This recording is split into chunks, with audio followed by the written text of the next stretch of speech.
It's that time of year again. Eurovision season is upon us, and Norway have just chosen their act for 2021.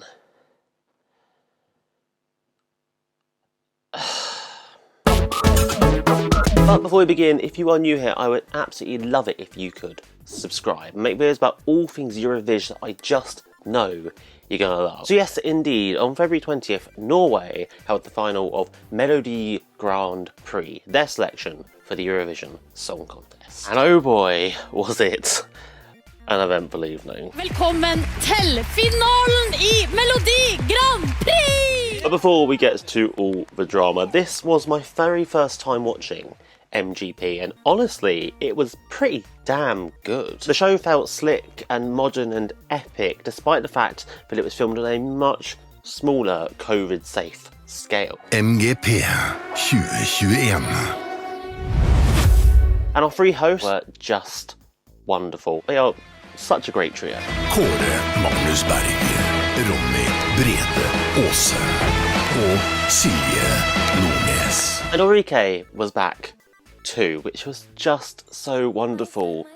So wonderful to see. Attention was one of my absolute favourites of the contest, and I was so gutted that she didn't get a chance to sing it in Rotterdam.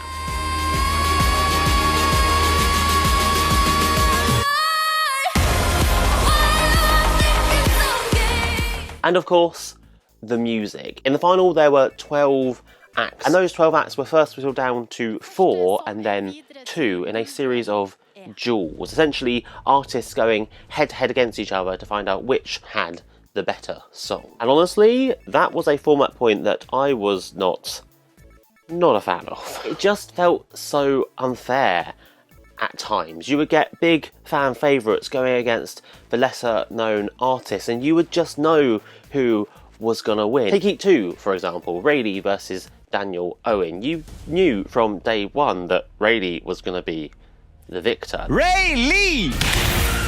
And it was Rayleigh who was one of my absolute favourites throughout this contest. I have been just head over heels obsessed with her ultra 80s feminist anthem, Hero.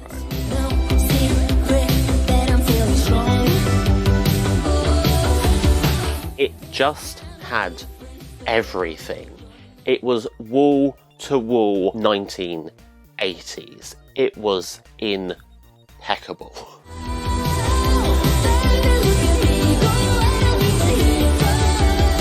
And that flash dance bit, that is the gimmick of this year's national final season.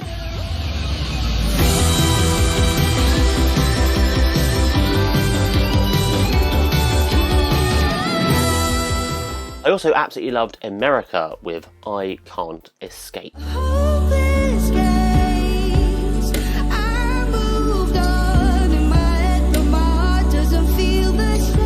It was this beautifully sombre and actually kind of painful number that just commanded that whole arena. She used her lighting so well. She really isolated herself on that stage. It felt so personal, so powerful, so emotional. But I can't escape. And Witchwoods too. That was an absolute earworm. It had this sea shanty, folky kind of vibe about it, with just the most ridiculously catchy chorus. And the staging was amazing too. To see Emmy standing on her throne, these sexy dancers surrounding her, and all these flames and pyros, it was just amazing. My overall faves, however, and the ones that I really desperately wanted to win the show, was a little band called Kaino.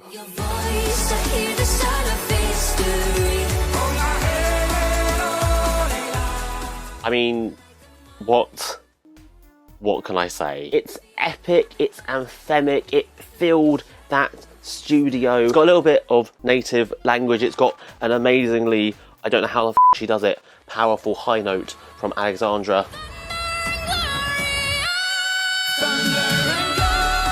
Everything about Monument is perfect, and dare I say it, they very easily would have gotten top 10 at the Eurovision. if it weren't for Tix.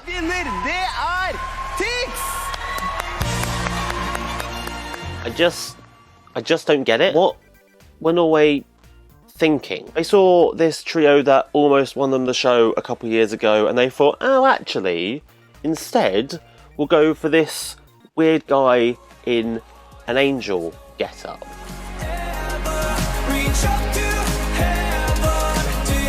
And the song itself, it just wasn't that good, honestly. Watching along, it kind of almost looks like a joke act. It looks as if Norway just aren't taking themselves seriously this year. And compared to the epicness of Kaino, it just felt a little bit underwhelming, frankly.